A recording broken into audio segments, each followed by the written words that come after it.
मागील काही दिवसांपासून जालना जिल्ह्यात व संपूर्ण राज्यभरात किशोरवयीन मुलं-मुली पळवणारी टोळी सक्रिय असल्याचे पाहायला मिळत आहे। तर मागच्या आठवड्यातच जालना जिल्ह्यातील बदनापूर तालुक्यातील 2 ते 3 मुली नेपाळ बॉर्डरवरून लोकेशन घेत मुंबई येथे बदनापूर पोलिसांनी शोधून काढत त्यांना त्यांच्या आईवडिलांच्या स्वाधीन केले आहे। ही बाब अत्यंत गंभीर असून याकडे पोलिसांच्या गुप्तचर यंत्रणेच्या विभागाने वेळीच लक्ष द्यावे, जेणेकरून या मुलामुलींची भीक मागण्यासाठी किंवा नको त्या गोष्टींसाठी वापर होणार नाही। तसेच जालना शहरात सुद्धा कित्येक मुलं-मुली भीक मागताना आढळून येत आहेत। या अल्पवयीन मुलं-मुली यांची पोलिसांनी चौकशी करून हे कोणाची मुलं आहेत याचा शोध घ्यावा, कारण जालना जिल्ह्यात मुलं पळवणारी टोळी सक्रिय असल्याची गुप्त माहिती हाती आली असून या संदर्भात आम्ही केंद्रीय गृहमंत्री, राज्याचे गृहमंत्री व पोलीस यांना निवेदन देऊन मागणी करणार आहे। या सर्व बाबींचे गांभीर्याने गुप्तचर यंत्रणेने तपास करावा अशी मागणी या प्रसंगी वंचित बहुजन आघाडीच्या वतीने वंचित बहुजन आघाडीचे युवा जिल्हाध्यक्ष विजय लहाने यांनी आज जालना येथे केली आहे। त्यांनी आपली प्रतिक्रिया प्रबंधभूमी महाराष्ट्र न्यूजशी बोलताना दिली आहे। प्रबंधभूमी महाराष्ट्र न्यूजसाठी प्रतिनिधी सुनील भारती, जालना। ह्या महाराष्ट्र राज्यामध्ये खूप मोठ्या प्रमाणात या ठिकाणावर असं दिसून येते आणि अशी माहिती मिळते। आता आमच्या जालना जिल्ह्यामधून सुद्धा आपल्या जालना जिल्ह्यामधून बदनापूर तालुक्यामधून सुद्धा 3 मुली या ठिकाणावर किडनॅप झाल्या होत्या आणि त्या मुली मला वाटतं गुजरात राज्याच्या बॉर्डरवरून त्याला वापस आणण्याचं काम केलेलं आहे आणि हे खूप मोठी घटना आहे।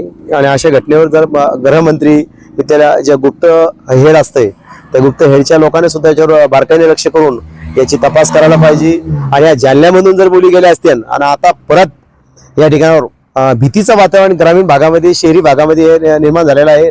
लेकरं शाळेत पाठवायला सुद्धा पालक घाबरत आहेत आणि पोलीस प्रशासक इथला गृहमंत्री जे असेल या गृहमंत्र्याला सुद्धा आम्ही या ठिकाणावर वंचित बहुजन आघाडीच्या वतीने आवाहन करतो की तुम्ही ताबडतोब जे बी गुप्त हेड लोक असतील त्याच्यावर तुम्ही लक्ष घालावा आणि त्याच्यावर आळा घालायला पाहिजे। त्याच्यात तुम्ही चौकशी करायला पाहिजे, माहिती घ्यायला पाहिजे की नेमकं काय चाललेलं आहे आणि ह्या कोणत्या ज्या मोठ्या मोठ्या टोळ्या या शहरामध्ये घुसू राहिल्यात, राज्यामध्ये मुंबईमध्ये मोठ्या प्रमाणात चालू आहे आणि याच्यावर कोणीही बोलायला तयार नाही।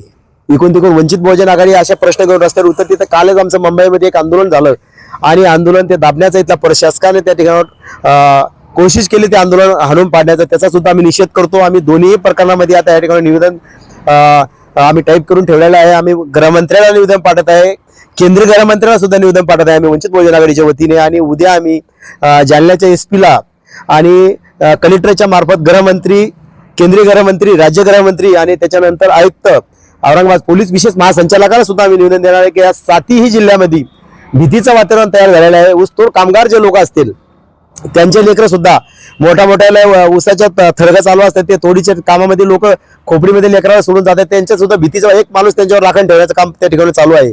म्हणजे पोट भरण्यासाठी जे जाणारे लोक आहे तर ते लोक सुद्धा घाबरलेले आहे। आणि इथं सुद्धा पालक जर लेकराला शाळेत घालायला, आता काही गावामध्ये अशी परिस्थिती आहे की 6-6, 7-7 किलोमीटर शाळा आहे आणि तिथं लेकरं जर पाठवायचे असेल तर भीतीचं वातावरण या ठिकाणी निर्माण झालेलं आहे। याचा आम्ही निषेध करतो आणि आम्ही जिल्हाधिकाऱ्याला उद्या निवेदन देणार आहे, SP ला उद्या भेटणार आहे आणि पोलीस विशेष महासंचालका तुमच्या माध्यमातून आम्ही त्यांना सांगू इच्छित आहे की तुम्ही याच्यावर बारकाईने लक्ष द्यावा आणि हे जे काही टोळ्या या ठिकाणी आलेल्या आहेत त्या टोळ्या पटकन आळा घालावा आणि त्या टोळ्याला रोखण्याचं काम करावा। आणि आता वंचित बहुजन आघाडी टोळी जिथं सापडेल तिथं म्हणजे या लेकराला ते पकडून नेतात, एक तर त्याला भीक मागण्याचं या ठिकाणी काम चालू आहे। आता मोठ्या प्रमाणात कुणी तुम्ही चहा यायला जर थांबता तर 5-5, 6-6 लेकरं दुसऱ्या राज्यातले भीक मागायला इथं येतात। याची सुद्धा इथल्या गुप्त हेड जे आहे त्यांना तुझा चौकशी करायला पाहिजे, लेकरू आहे नेमकं कोणाचं आहे, एवढे भिकारी का आले इथं, स्टेशनला असेल, बस स्टँडला असेल, अशा मोठ्या मोठ्या शहराच्या भागामध्ये जर एवढे भिकारी 5-5, 6-6 लेकरं भिकारी त्याच्या मागे एक कोणीतरी असते आणि ते लेकरू आपल्याकडे पाहून पैसे मागतात आणि तिकडे जाऊन त्या माणसाकडे पाहतात, म्हणजे काहीतरी संशय येण्यासारखीच गोष्ट आहे आणि ही खूप दुर्दैवी गोष्ट आहे। याच्यावर खरोखर बारकाईने इथल्या गृहमंत्र्याच्या मार्फत इथल्या SP असेल, इथल्या PI असतील, प्रत्येक पोलीस स्टेशनचे यांनी सगळ्या याच्यावर बारकाईने लक्ष घालायला पाहिजे असं वंचित बहुजन आघाडीची मागणी आहे आणि उद्या आम्ही निवेदन देणार आहे। ताज्या व महत्त्वाच्या बातम्या बघण्यासाठी प्ले स्टोअरवर जा, प्रबंधभूमी ॲप डाउनलोड करा व या धावपळीच्या जीवनात अपडेट राहा।